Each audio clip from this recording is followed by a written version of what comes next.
and welcome to Sports Tonight. I'm Cecilia Omogbe. Sport greetings to you wherever you are in the world watching us. In London, I'm Austin Okonakpan. Yeah, and Austin was missing on Friday night. Okay, this is what the show looks like tonight. We're starting with Wimbledon. Yes, a big fish is out of the tournament. Alexander Zverev, after 4 hours, 40 minutes, is out on center court. So he will no longer be a part of Wimbledon. All right, he has been a runner-up 3 times at a Grand Slam, but he has never been past the 4th round at Wimbledon. That will get our attention on the show tonight because we'll be having a tennis expert all the way from Italy joining us on the show tonight. Yes, the President Federation Cup reaction still coming from that. We'll be dwelling more on the successes recorded by Kwara United and also Rivers Angels. These 2 teams made history on Saturday night. For Kwara United, for the first time in the history of the state, or rather since the state was created, you have a team winning a big the President Federation Cup, and it was since 49 years. Yes, that's how long it's been since that state was created. Also on the show tonight, we will be talking about those teams that will represent Nigeria on the continent. Yes, they are complete. Kwara United completing the other teams. You had Remo Stars, Abia Angels, Abia Warriors. Women's team, okay. I was going to talk about Rivers Angels much later. Yes, we'll talk about them. But you have Abia Warriors, Kwara United, Rivers United, and of course, Remo Stars, the champions of the league. So these 4 teams, we'll be talking about them on the show tonight because China Achero will also be joining us on the show. It's a loaded package, yes. And the FIFA Club World Cup will also get our attention. We'll give you updates of the game that's currently going on between Juventus and Real Madrid. Remember, Manchester City, they are out. Inter Milan also out of the tournament. So what Jurgen Klopp said about, well, the idea is really not too cool. Pep Guardiola complained before he went into the quarterfinal, the last 16 stage. But right now he's out. Okay, yeah. Kehinde Idris is here. It's a Tuesday. He's right here in Lagos studio. Kehinde, it's good to have you. It's good to be here, and it's a loaded rundown. The Wimbledon is special. Of all the Grand Slams, there's something about schoolboy, schoolgirl looking, Wimbledon. So it's perfect. A lot of magic is happening. Then, all our representatives on the continent, I like the fact that we're dedicating a special time to probably remind them that after those celebrations, work should start from now. So fantastic, really. Looking forward to all discuss. All right. Austin, we've got Mario Baccardi joining us. He's a tennis blogger from Puglia, right there from Italy. That's where he's joining us. I don't know if he's ready to join us. We will be getting straight into Wimbledon, some of the games that were decided. I know. Okay. Yes, Cecilia, you talked about it, and what a story. First, it was the defending champion, surviving a scare from Fognini, and now Alexander Zverev is out. Let me take you to Mario. He loves tennis. Joins us live on the show. Good evening, Mario. Welcome to Sports Tonight. Thank you. I'm very happy to be here. So, Mario, it seems we're going to have a Wimbledon of upsets already, because explain to me why third seed Alexander Zverev is already out. And who took him out? Relatively unknown name, Mario. What's going on? I mean, it's been a Wimbledon full of surprises already. It's been just a couple days because, major action started yesterday. So we're still in round 1. Djokovic just lost a set against Muller as well. But yeah, we've already seen some very interesting results because, there's been Zverev, of course, the world number 3, going out in round 1 against Rinderknecht in 5 sets. Of course, we know Zverev doesn't particularly like Wimbledon because it's the only slam where he's never reached the quarterfinals. And there's also been a blockbuster between Alcaraz and Fognini. And, Fognini, despite being 38 years old, he really pushed Carlos. And Carlos needed 5 sets in order to win. So, it's really a Wimbledon full of upsets. Actually, even in the women's side, we've had, the world number 3 female player in the world, out already in round 1 against Elisabetta Cocciaretto. So yeah, there's a lot happening. Fritz, 5 set again, coming back against Pesci Pericard from 0-2 down. The only top seed who basically, came through without any issue has been Yannick Sinner. But yeah, all the other players are really having a hard time. The competition is really, really hard at this edition of Wimbledon. It was Arthur Rinderknech. He's ranked 70th in the world, 70, and he took out Alexander Zverev, that is ranked number 3 in the world, that's seeded for the Wimbledon Tennis Championship. For the women, last time out, they really got us talking with Barbora. Coco Gauff seems to be playing beautiful tennis. Should we look at her also at Wimbledon? Yeah, she's not got an easy opening round. She's playing it right now against the Ukrainian Diana Yastremska, and Yastremska actually won the first set. Grass is not Gauff's favorite surface. She has struggled a little bit on this surface in the past, so it won't really be easy. It would be actually kind of surprising to me to see her winning once again, because we know that she already won at Roland Garros. So I don't know. Of course, she's one to watch because she's an amazing player. Since she's very young, she was 15 years old when she beat Venus Williams at Wimbledon in 2019. But it's going to be difficult for her, in my opinion, because also with her forehand technique. And she really needs to serve well, and it's not really easy for her. We have seen in the past herself not really being able to express her top level on the grass before. And I don't know, I'm a bit scared that this year it's going to happen in the same way. As soon as we came live, she had lost the first set in round 1 against Yastremska. So now I don't know exactly the live score, but she was in danger. So let's see how it goes. But yeah, we know that she has a bit of struggles on this surface. I'm monitoring it. And let me take you to Cecilia in Lagos. Cecilia, why am I thinking that you're rooting for Iga Swiatek to use this Wimbledon to bounce back? Why do I think that way? Yeah, I think I'll agree with you because she has had a tough time since that time when she had that doping issue, if I can call it that. She's been down. She hasn't really lived up to how she's been. We know how Iga Swiatek can be when it comes to tennis, but for a while she's been down. So maybe Wimbledon she might just find her feet. But if you check the way the women are playing, Coco Gauff is a set down. She might come back from that. Barbora Krejcikova, she came from a set down to be able to win her match. And then we also saw the only person that have actually had smooth ride so far is Yannick Sinner, of course. Yannick Sinner, maybe he just wants to also use this as an opportunity after losing to Zverev, in the last Grand Slam. I think maybe he's the one for the men. He's the one I'm sure of that may just have a smooth ride. But for the women, I don't think so. Petra Kvitova, she's also out.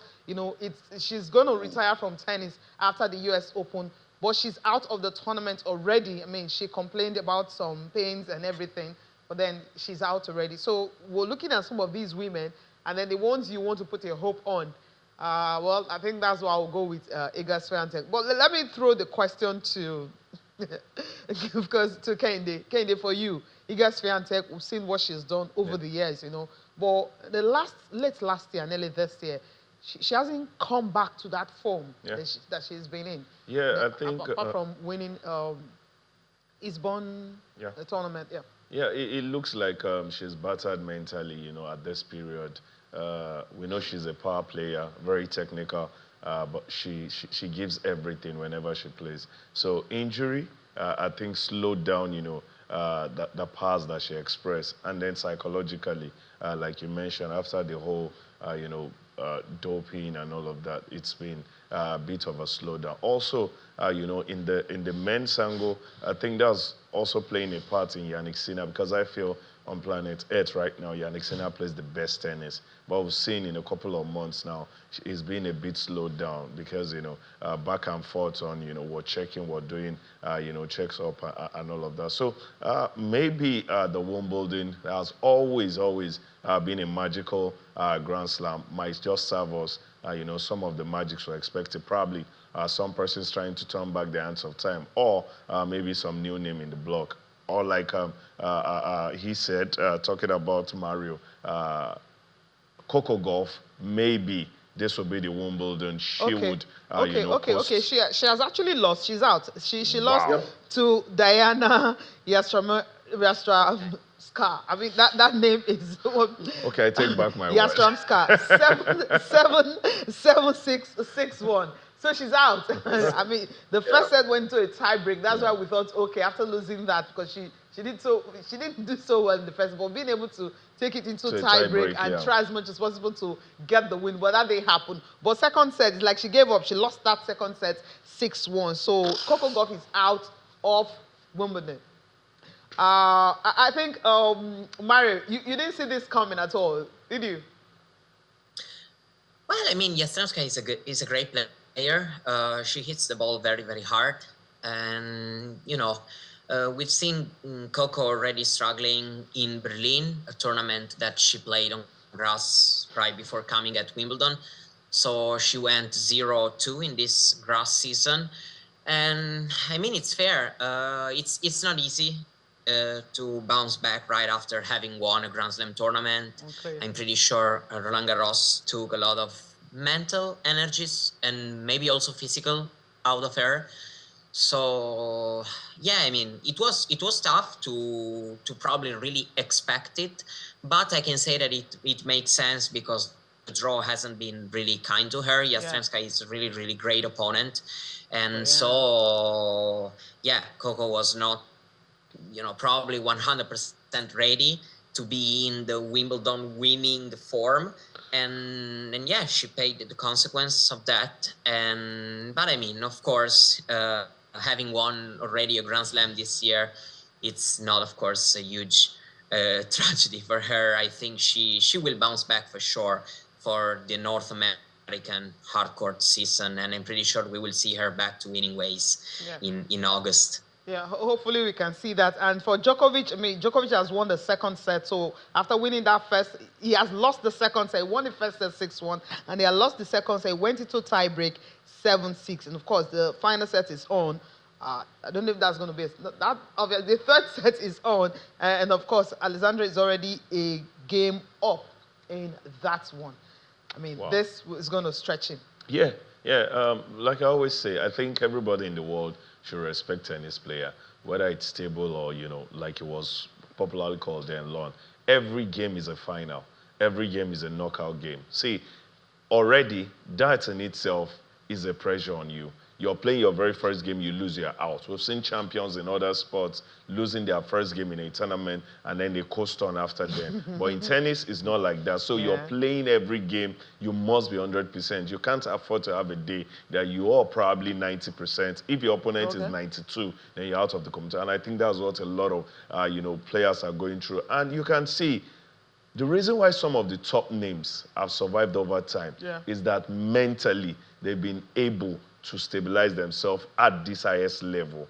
But for so many players, when you get into some points of the game, your mental strength starts to weary. So when it does that, you're already out of the competition. There is no forgiveness in tennis. Okay, Austin, I mean, I need to hand this over to you to ask your final question for Mario, if you have one. No, I was just waiting for you guys to land then, because I was watching Coco Gauff in that second set, and mentally she was gone. And I want to agree with Mario that but it's difficult. When you've got the momentum, you've just won a Grand Slam title. Yes, she hasn't shown that superiority on grass, but come on, this is Wimbledon. This is the big stage for you to, prove a point, improve on the rankings. The women's category is fluid, but hey, what we've seen now, Alexander Zverev out, Coco Gauff out. Mario, who's next? Well, it's tough to predict at this point. I mean, I've seen that, Djokovic is kind of struggling He had many opportunities in the second set, but still somehow lost it. I'm quite confident that Djokovic will find his way in this round one match because, I mean, we've seen a lot in the past from Novak, and at times it's not easy to play in round one. You know what? I think that the opening match of a Grand Slam tournament, it's always kind of tricky because everybody is fresh and ready to compete. And yeah, as you have mentioned, in tennis, it's like that. You know, when it's about football, if you lost in the first match day of the championship, you have other, I don't know, 30, 32 matches in order to climb up the rankings and still come out on top. While in tennis, of course, in these tournaments, it's, you know, every match, it matters that you either win or lose and you are out of the tournament. And that's why we are watching so many upsets. And of course, Wimbledon is not easy because when we think about the 4 Grand Slam tournaments, Roland Garros and Wimbledon are the closest. There's just like 3 weeks because the end of Roland Garros and the beginning of Wimbledon, and this can be difficult at times for some players. Maybe, for example, Goff has paid. Let's say this quick turnaround between the Roland Garros clay and all these pressures that she had to overcome in order to win the title, and the grass at Wimbledon. Yeah, but you know what, Mario? I might come out and be like, oh, Coco Gauff is out. Oh, Alexander Zverev is out. But I truly love upset, so let them give me more. Thank you so much, Mario Boccardi, for speaking to us tonight. Let's talk again when we get to the quarterfinal stage. Okay, thanks so much. Sure, sure. I'd be very, very happy to do it. I'm honored to have been here. Awesome. That's Mario Boccardi, tennis enthusiast, speaking to us right there in Italy.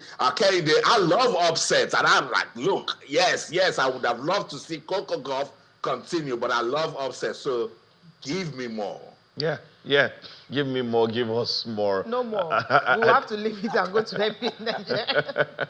We're talking about, you know, the teams that represented Nigeria on the continent, and of course we have the 4 teams already, and the fact that, well, these Rivers, okay, all of them will just be using one home ground. But then, what do you think? These teams, I think teams that have represented us on the continent before should be envious of these 4.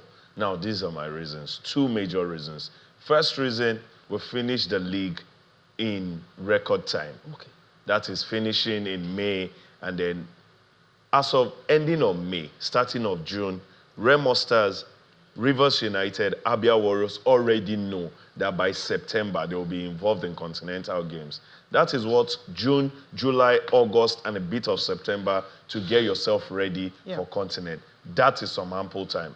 Second reason, we will be starting the league before continental assignment starts. So that lack of competition, we are not in competition mode. We are not in competition feeling.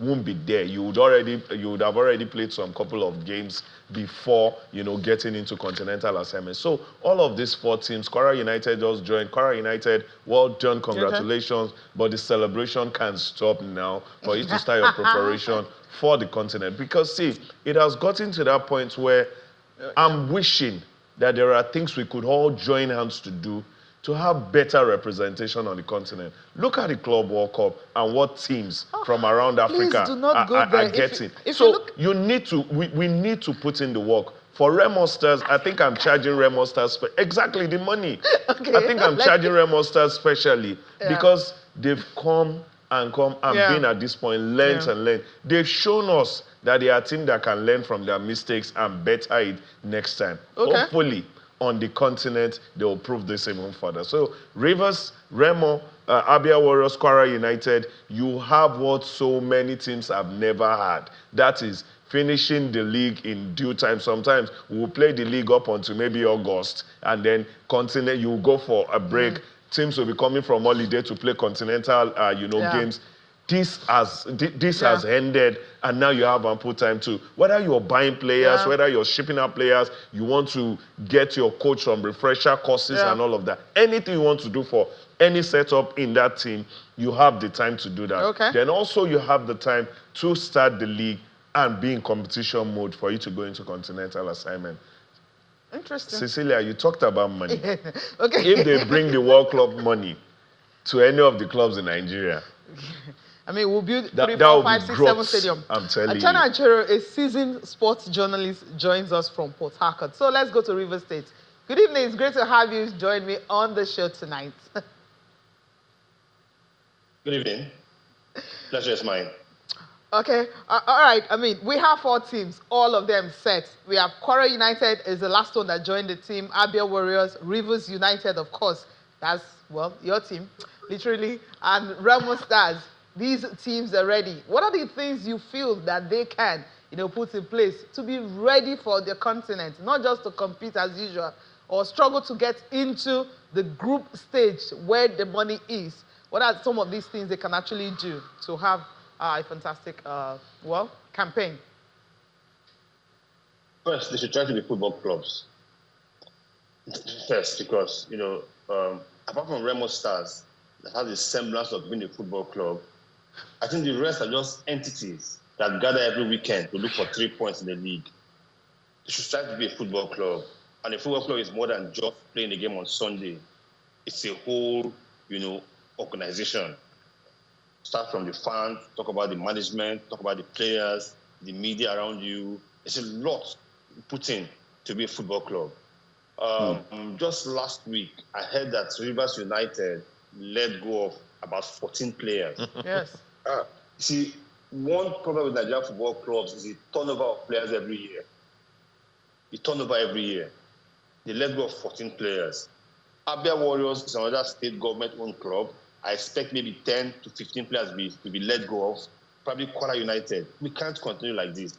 And then again, you all in the studio, I think you're part of the problem, putting the clubs under pressure. Now, what do you think Nigerian clubs can do in the continent? Win it? How? Get to the group stage of what? The Champions League? When was the last time we did it? I think we should allow these clubs to just go and be football clubs, right? Play the tournament as best as they can. Remo Stars looks like the most organized club amongst a lot.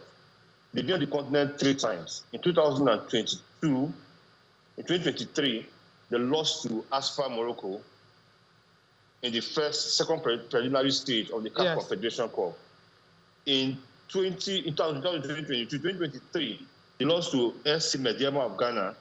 They lost 1-0 in Ghana, won 1-0 in Abioko in Ikene, and they lost on penalties.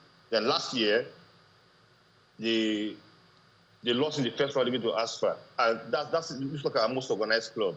So I don't think Nigerian clubs at this stage are thinking of going to the Club World Cup, winning the Champions League. No. They're thinking of how can we get into the group stage. There was a time that our only rival or contest was probably North Africans. Now, we can't get past the East Africans. We can't get past Rwandan clubs. We can't get past Tanzanian clubs. That's how badly our football has fallen. So I don't think our clubs are thinking right now of winning the Champions League or even get to the final. No. Can we at least get to the group stage? If Remo Stars can go past the first round, which they haven't done in the history of that club, I'll take it as big success. For Rivers United, for me, one good thing is the coming in of Yema Olarewaju to join Finidi George. I think they had a good synergy at Eyimba. Now, but will that be enough for Rivers United? We don't know. For Abia Warriors, bright coach Imam Amapakabo, first time in the continent. Kwara United, I think they'll just do as well as Wiki Tourist and Niger Tornadoes of the past or Academy of the past. They'll just do as well as those ones. I'm sorry, Kwara people, but your club goes nowhere in the CAF Confederation Cup. But the major problem is this. The major problem. None of these clubs have a stadium to play their matches. None of them. For Remo Stars, they can play in their ground for the preliminary stages. But if they make it to the group stage, they're going to Uyo to play. Yeah. Same as every other club. For Abia, no real footballing body will let them play a real football match in that place. So we are all going to Uyo. So all these things may work against the teams. You qualify for a tournament and your fans can't watch you. You're traveling kilometers away from your home ground to play matches. Listen, I think Nigerians should get real. We should tell ourselves the truth. We should just go back to the basics and ask ourselves, what are we doing? I don't want to be having of bad news. Yeah. But I'm not going to set my hopes high on any of these clubs. I'm not going to set my hopes high. Like I said, Remo looks like our most organized club. They have never gone past the first round. Yeah. Never gone past the first round. So, okay. I think that's hard. I wanted us to see pictures. You talked about the Abia Warriors Stadium. I wanted us to see pictures. The game that I watched between Abia Warriors and Rivers United. You need to see the pitch where they're playing a top flight football. So it tells you, you'll understand what the picture he's trying to paint. So he's not just talking now. This is a stadium where you play top flight football. Just take a look at the pitch and the surrounding. It tells you that we are not really ready. I know Austin's got some questions for China. I just wanted us to, have a picture of what he's, I was trying to say. Yeah, Cecilia, China has said it all, and it is what it is. It didn't bring bad news. But shout out to Remo Stars trying to, keep up with the standards. By the way, that's a beautiful goal. But just imagine, look at the kind of ground that is producing that sort of goal, and is on television, which doesn't speak well, for us as a country. I said this thing over and over again. Remember when Rangers won the league?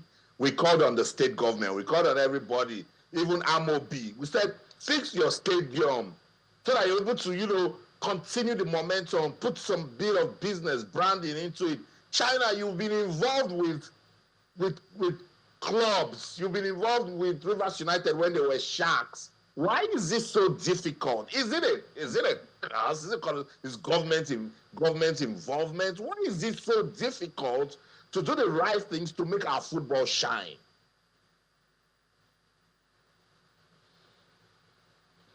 like I said, I think the state governments are just more interested in the PR that the clubs bring to them. Yeah. Now, if Kwara United play the Confederation Cup, every time they play, Kwara State gets PR. Because you cannot mention Kwara United without mentioning Kwara State. So it's PR that they're not paying for. So the state governments are more interested in that PR than doing the business. Now, you look at what we have in Kwadako, the Adokia Amir Simaka Stadium. I think it's an insult to a great man like Adokia Amir Simaka to have that thing named after him. But it looks like an abandoned warehouse from the outside. It's uncompleted. There are scaffolds all over the place. The pitch looks like a potato pitch. The floodlights don't work anymore. But it's named after Adoke Amir Simaka. How? A legend. How? True. So, and therein lies our problem. Abia State has two clubs, Eyimba and Abia Warriors. Eyimba Stadium was built in the middle of a market. Yes. In the middle of a market. That's where Eyimba plays their games. Have you tried to watch a game on the midweek at Anyaba? You're going through market women, selling oranges, bananas, potatoes, yam, to watch a game. So that tells you that for the state governments, their priority doesn't go beyond aim 3 points. How do I get the 3 points? That's all they want. Because the first thing about football is that if you want to play football, you must have the human beings to play it. That's the players. Easy to get. Then you must have a place to play it. That's Which right. is the stadium. That's but right. we don't think about the place to play. We just think about how we go to get the 3 points. So we need to, and that's why, yes, shout out to Remo Stars. They are doing well in that regard. And I like the fact that I hope they're not putting themselves under pressure. Yeah. They should take their time. See, they can get knocked out in the first round as much as it happens. They should just do the right thing. It's a process. Look at South Africa when they started. There were nobodies in African football. Yeah. Today, now you have the likes of Mamelodi Sundowns doing the business all over the place. So I think Remo just do the business. Just don't be in a hurry.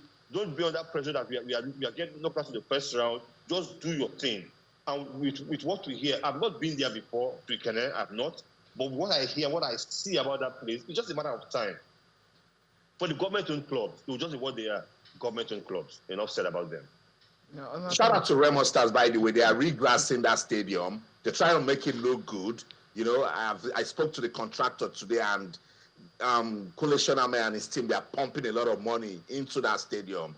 And that's because they treat it as business. But you've said it all, it's not PR for the state-owned teams. I saw Ambassador Seriki in the dressing room with the governor of Kwara State promising 10 million naira to the players of Kwara United if they go on to win. And that was their time to shine. But you know what? Kwara United went on to win. Let's listen to the governor. He hosted the team. And of course, good PR was done. This trophy which you see here today has eluded the state. But due to the hard work of the team, the sports commission, the team, those that have tried it before continue to battle to get this trophy to the state. We know in Nigeria today, this is the biggest trophy in Nigeria today. It's bigger than the League Cup. This is the #1 cup in Nigeria. This cup, previously known as the Challenge Cup, had been in existence even before the league was formed. So this is what clubs fought for. Enugu Rangers, stationary stores, Abiola Babes, Concord, Mighty Jets of Jos, Kaduna Rocks, Raka Rovers. All these teams are battled to get this trophy. But today, this trophy is in Kwara. And I must say congratulations to everybody doing this work. A couple of years ago, we went Continental through the league. Now we're back on the continent, and we'll use the experience of the last Continental qualification through the league to master this next Continental qualification and make sure we do the right thing and we bring glory to Kwara. Now, Kwara, going forward, will be a home of sports. We have invested heavily in sports here. Very soon, the indoor sports hall will be opened again. We've spent a lot of money to bring the indoor sports hall back into being. We've also built the biggest squash courts probably in Africa. And you can see we dominate sports in Nigeria today. That's the governor of Kwara State, Governor Abdulrazak. You know, I hear these things all the time and I ask questions. Your Excellency, tomorrow, gather your team, go and see the stadium, go and see where you've invested money, that indoor sports hall you talked about. Let's start doing things that will make us look like we know what we're doing, particularly for sports development. Cecilia, I know you have questions for China as regards Rivers Angels. I'll wrap this up. Yeah, China, Rivers Angels, of course, is another team. For the first time we are having, I don't think there's any team in Nigeria that have won any league cup or tournament up to 10 times. We were proud of the Super Falcons winning, that's a Continental trophy 9 times. Well, Rivers Angels, 10. That's how many times they've won the President Federation Cup. Okay, I know you have a message for them. And also, this team, yes, just like you mentioned concerning Rivers United, about 14 players leaving, but about 12 of Rivers Angels players left before the season. They just concluded season started. And so the coach was able to build a team to get to where they are. What do you think about their performance on the season and also them being able to bounce back from, not having a good Super 6, a good season, but winning the President Federation Cup? Listen, Rivers Angels did well. The coach Blankson, I watched his team a lot when he was at Delta Queens. And I saw a Delta Queens side that was well coached. And that was when he joined Rivers Angels. I watched their first home game, and I was disappointed. So their league run was a disappointment. That Super 6, but winning the FA Cup, even after going 2 goals down, it was good for him as a person and good for the team.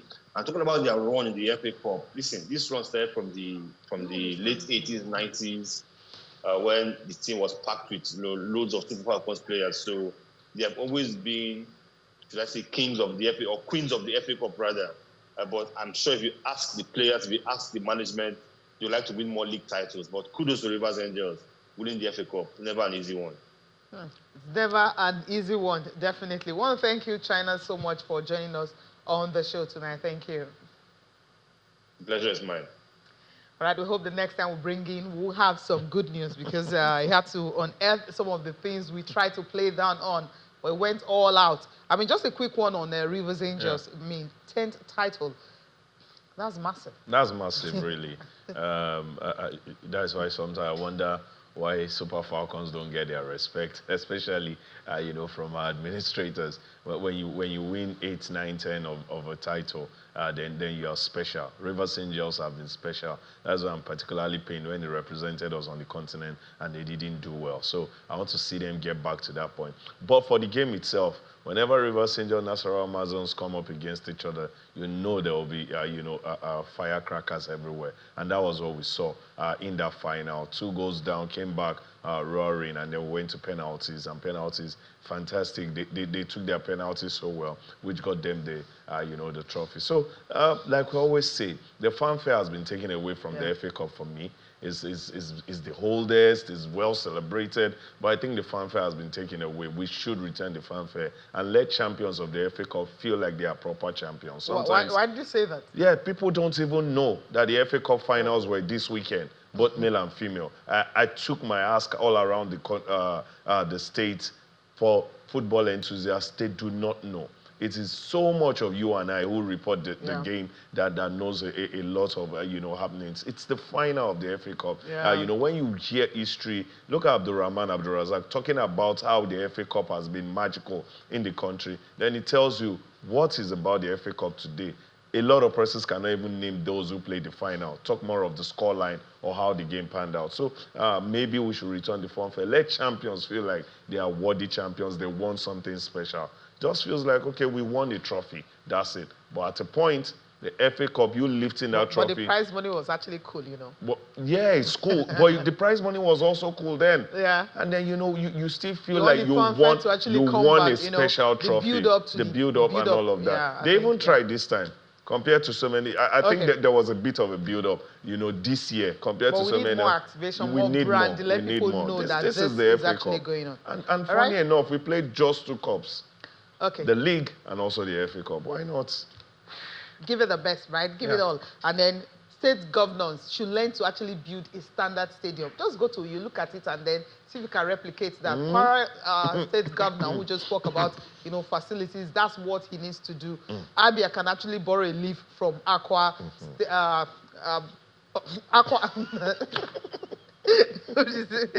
Austin, I know, yes, I know Austin will just be proud and be happy now, because that's his state, I'm not. From Akwa Ibom. Let them just borrow a leaf from what the governor had done. Because of that stadium in Uyo, that stadium in Uyo has also seen life, and maintenance hasn't been top notch. So very soon to get tired. It's just like the Onikon Stadium that we do almost everything there. Look at the stadium; it's already tired. When are we going to? The floodlight is gone. There's no more floodlight. Okay, Austin, what's going on with the Nigerian Women's Football League? Yeah. I mean, the tenure of Nkechi Obi is actually over. They sent out a press release saying that yes, that tenure is over after 2 years. We want to look at just a quick one. I know we're almost running off on the show. A quick one for you, Idris. What are the highlights of his tenure, the 2 years? What are the highlights? Of our tenure? Yeah, the 2 years. Yeah, I think collectivity and, taking everybody along. I saw a period where everybody was paid attention to. Train the trainers, the ladies, the gladiators getting exposed, to modern rules, regulations, and also getting everybody to know a bit of women football compared to what it used to be. I think Nkechi Obi really traversed a lot of grass around, the country when it comes to women football and the publicity. Yes, Aisha Fallode's time, we saw a lot of it, and then she went on, with that. And exposure for the media officers talking about those who gets to report firsthand of the teams. I think that was done by Aisha Falode. Yeah. You're missing it up. I mean, when they had a seminar for I think she also did same thing. Yeah, she also did. Like building on. Okay. Yeah, building on that. Okay. And, I think sometimes our issue is trying to create a new path from what used to be. Okay. I think what we should do sometimes is go on with the good things that happened in the former tenure or the former administration and then get it to be better and had a few more. So I think Nkechi Obi really did a bit that I was proud of. Okay. Austin, I think you're right. Cecilia, let me bring the balance to what Henry Idris has talked about. Sincerely, I was rooting for Nkechi Obi and our board, to consolidate on some of the things that Aisha Fallode's team did. But she didn't, First and first, as a branding person, Nkechi Obi was so far away from the media. Cecilia, I know the number of times You reached out to her. I know the number of times our producer Irene reached out to her. Come talk about the league. Come give accountability. She was nowhere. You can't tell me that streaming live matches and giving a bit of publicity here and there is part of the achievement. No, we saw enough of that. For 2 years, Nkechi Obi administered a league where we didn't see promotion and demotion. What is the financial status of the league? What are the structural changes that you've brought to the league? In terms of player welfare, I know Aisha followed this, but they were pushing and they had a benchmark at which players were supposed to be paid. Where are we with that with Nkechi Obi's tenure? So Nkechi Obi, it's over now, but you need to come to the media. You need to come give account of your stewardship. Let us understand what's going on. There's been a lot of allegations here and there, particularly with financial misappropriation. Some money's getting out of the board and we can't really see where they're going, borrowing and all of that. Let's talk about, this is the women's game, Cecilia. We have said it that for us to get better, we must keep consolidating on the gains. So Nkechi Obi needs to come and let us understand the gains in the last 2 years, and then let's now see, so that we are giving it over to Kehinde Idris. Kehinde Idris will consolidate.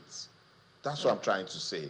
I feel you when it comes to that. So I mean, we felt it. I know how many times you get to the stadium and they tell you a match is finished, and then the time was 4 p.m. and they had to leave. You know, it was either move forward or so many things that actually happened. But I think it wasn't so bad of a tenure. But I felt it dropped the ball when it comes to what we achieved. 4 years ago or 3 years ago because of the standard. Well, the tenure is over. We don't know if it's going to be renewed, but I hope and pray that we have a new board in place soon, so we don't wait. We don't want that space to be there because there are leagues that are going on, the WAFA, the championship and everything. The one that has now turned to at state level, the usual WAFA league, they're all currently going on at the moment. So hopefully they don't leave that. Cecilia, there must be a proper handover. We must start doing things the right way in Nigeria. Nkechi Obi, now this is your chance to come and speak to everyone and let us understand, particularly the misconceptions. I want to know how we run a league, a proper league, and you now have promotion and demotions. So how is it a league, Cecilia? Okay. What's really... Yeah. She needs to answer that. But also we have to go. With also reasons. Probably another day. What's the reason? You've got that. This teams who are ready, who can play in the league. Yeah. You want them to stay there permanently? If you're not ready, there is no need demoting those who are promoting those. You know what it means? It seems that we don't really have, there's no rule when it comes to the women's league in Nigeria. Rule. Are you sure we have? Also under Aisha Fallow, there were times we had 14 team format, 12 team format, 16 team format. The reason why there was at that time was because there are some clubs who could not pay for license. You have to be licensed. So if you don't meet that standard, you won't play. That's what she did. That's why sometimes you have 12, you had 14. But this one, we don't even know the criteria. That's where the problem is. That we could get explanation, the reason why that was. We asked her several times and she explained that there are some people who didn't, even there was a time Rivers Angels couldn't even, meet that standard. They were not registered for the season until they paid. They had extended time for them to. So I love the question Austin actually asked. What are the reasons for this? So these are questions we're asking and we hope someday she'll be able to do. Austin, we have to go. Cecilia, please, let's continue on this because a lot of us have invested so much for the development of women's football in Nigeria, particularly the league. We will jump back on this on Thursday and hopefully we'll keep calling Nkechi Obi out till she comes talk to us. Quick updates. At the FIFA Club World Cup, Real Madrid won. It was Gonzalo that got the goal for Real Madrid. And then for the first time, we're getting to see Kylian Mbappe has been introduced. Real Madrid 1, Juventus 0. And the game is in the 85th minute. That's the show. In London, I'm Austin Okonakwa, and in everything you do, remember, keep talking sports. Bye for now. Yeah, Kenny, it was nice doing this with you. It's always lovely. Tuesdays. Thank you so much for watching. I'm Cecilia Omongbe. Have a good night rest. I'm trying to check the result of Djokovic. He's still playing, but then I think he's leading in that third set, and hopefully he's able to pull this one off, and then we don't have another upset. Good night.